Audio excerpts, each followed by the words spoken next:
How functionally fit is your... Sharon Horne-Ellstrom here. The computer's trying to reconnect, so I probably have a pixelated face. That's what usually happens. You'll see it when I don't edit.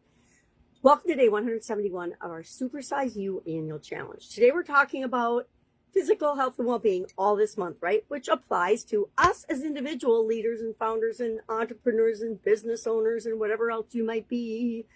I pulled the singing bowl card today, can you tell?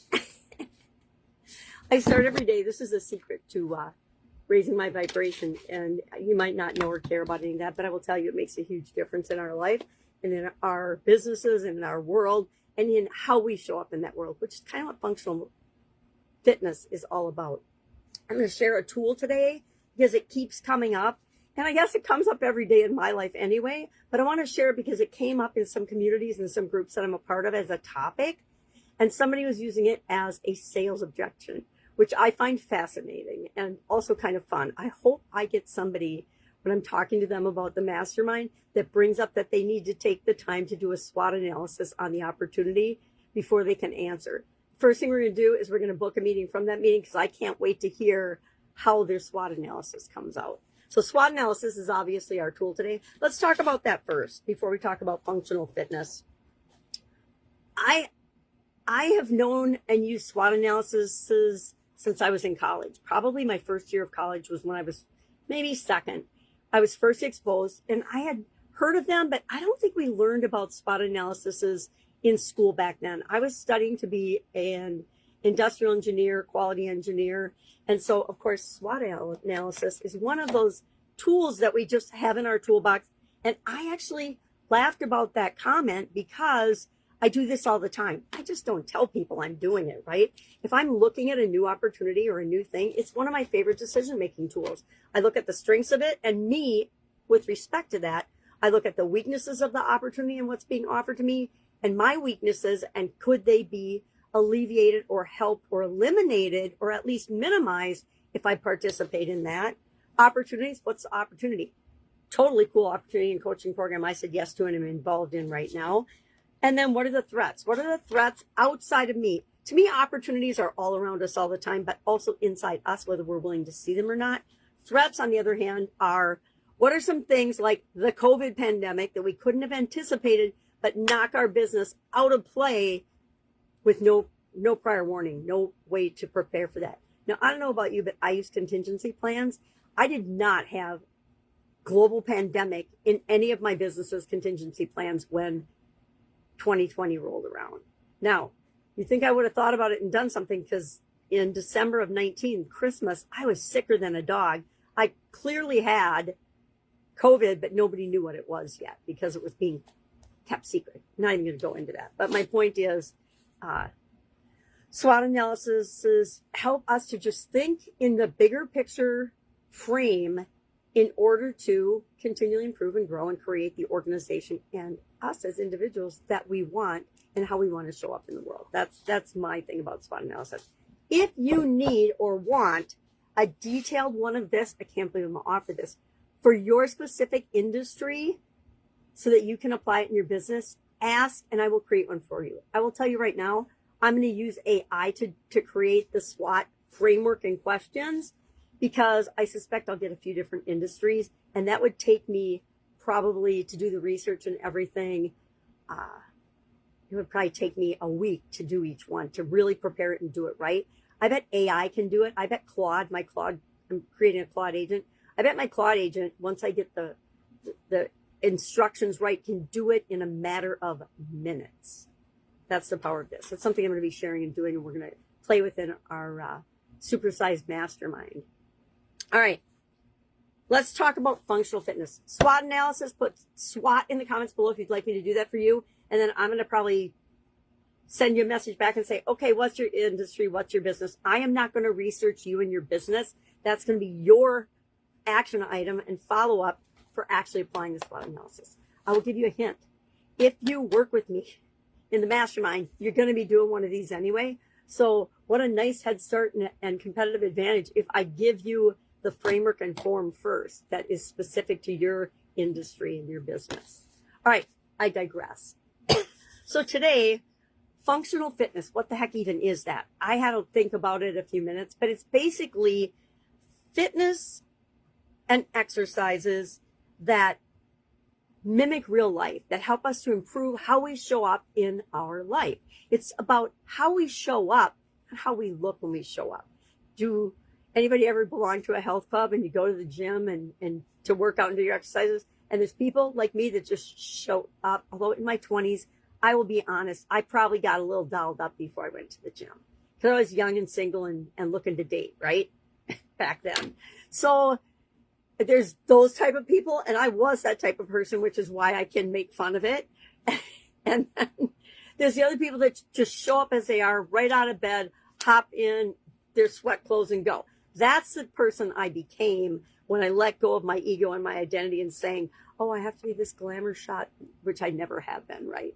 To show up at the gym when I'm young and go work out, either after work every day, or I never went before work. I worked, oh, that's not true. I did go before work sometimes when I worked, because I ended up on a southern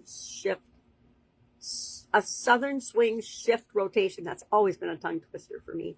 Southern swing shift rotation. And if you've ever worked one, you know exactly what it's like. When I worked that for P&G, I actually did work out at the health club, sometimes before, sometimes after work. It depended on the day.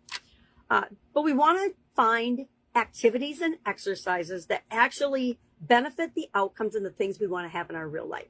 For example, I want to be able to get down on the floor and do puzzles or play Barbies or do whatever else that my granddaughters want to do. I want to be able and be flexible. I want to be flexible and functional enough to be able to get up after I get down on the floor. And sometimes I'm not always that graceful. So that's an example of an exercise I can do. And I learned from a great yoga teacher, some ways to make me stronger to do that. Those exercises, those yoga poses, are what I consider functional fitness. Now, you can define and you can look it up if you want to, but this is what how I'm sharing it. So squats, lunges, the thing where you lean against the wall. I'm sure somebody's named it something. I don't know what it is, but that makes us stronger. Lifting makes us stronger. I used to be able to carry 4 cases of beer. I was in the liquor industry for a while. 4 cases of beer. I'm only 5'1.5". I'm pretty tiny, and I maybe weighed 105, 106 pounds when I could do that. Now, if you ask me to carry, I can carry 1 case of beer for sure, but I'm going to start playing with this now, because I wonder if I can actually carry 4 cases of beer anymore. I don't know. We'll find out. Then maybe that'll be my challenge today. I don't have 4 cases of beer at my ready, so maybe my daughter will drive me to the liquor store and I'll see if I can lift 4 cases of beer. I'm sure I could lift it once, but it might hurt me, so I probably wouldn't just dive right into that. All right, so exercises that mimic the results we want in real life. I will tell you, I take things that I know are helping me, improving me in my life, and I add them to habits I already have. So for example, I'm just sharing some of my inside secrets with you. Whenever I'm making a cup of coffee in the morning, and before I make my videos, I go make myself a cup of coffee. Now I have a Keurig, so it goes really fast. I only have like 60 seconds, so I have to pick an exercise I'm going to do. So I usually do squats with arm weights or something. It just depends on the day. But I will do squats while I'm waiting for my coffee to brew. Even if I'm just warming up a cup of coffee for 30 seconds or a minute, I will do the same thing. Or I will pick a functional exercise that helps me to be stronger and able to function and do the things I want to do in my life. I have so many stories about this, about my granddaughters, about physical limitations and pain. If you need more examples, just hit me up and ask. I'm not going to spend 20 minutes today talking about this, but we could. I also would like to know if a workshop on processes, documenting processes and procedures and how we do things in our business would be beneficial to anyone. I've been a process gal ever since I joined my first organization. Actually learned about them in college and the power of them. And every business I went into, one of the big outages they often had was some people would document their processes. The vast majority of them didn't.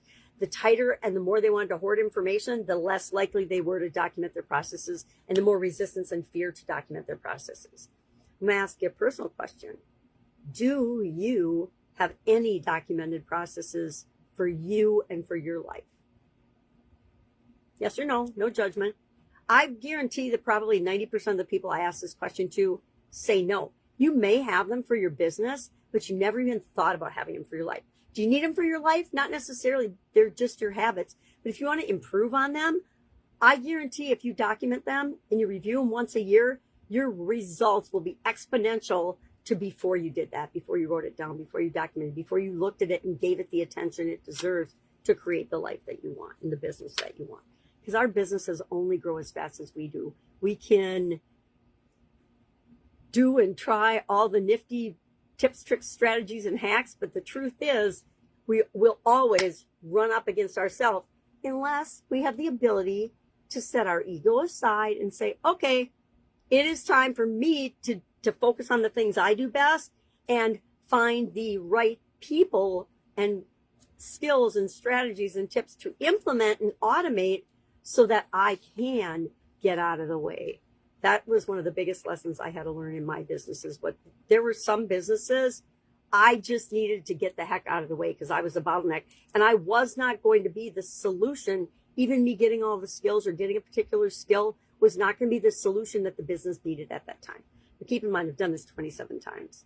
Been in 27 different businesses in an array of industry.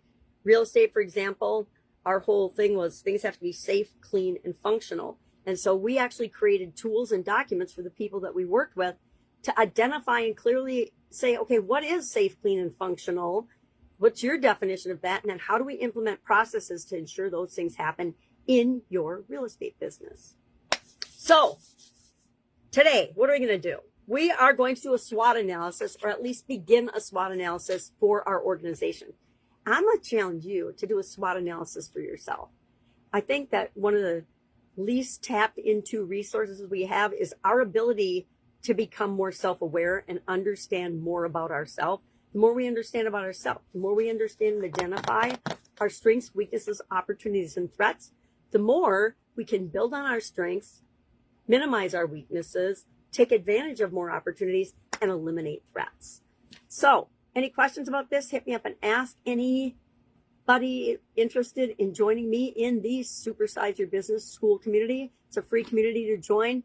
That is where you get the most access to me these days. I am moving everything I'm doing onto the school platform because the older I get, the more I value and understand simplicity. And it's the outcome I want. And one of my key drivers at this stage of my life is keeping it simple. How do I simplify? I want to get the results I've always still had and gotten, but I want to do it in a much simpler, more streamlined fashion.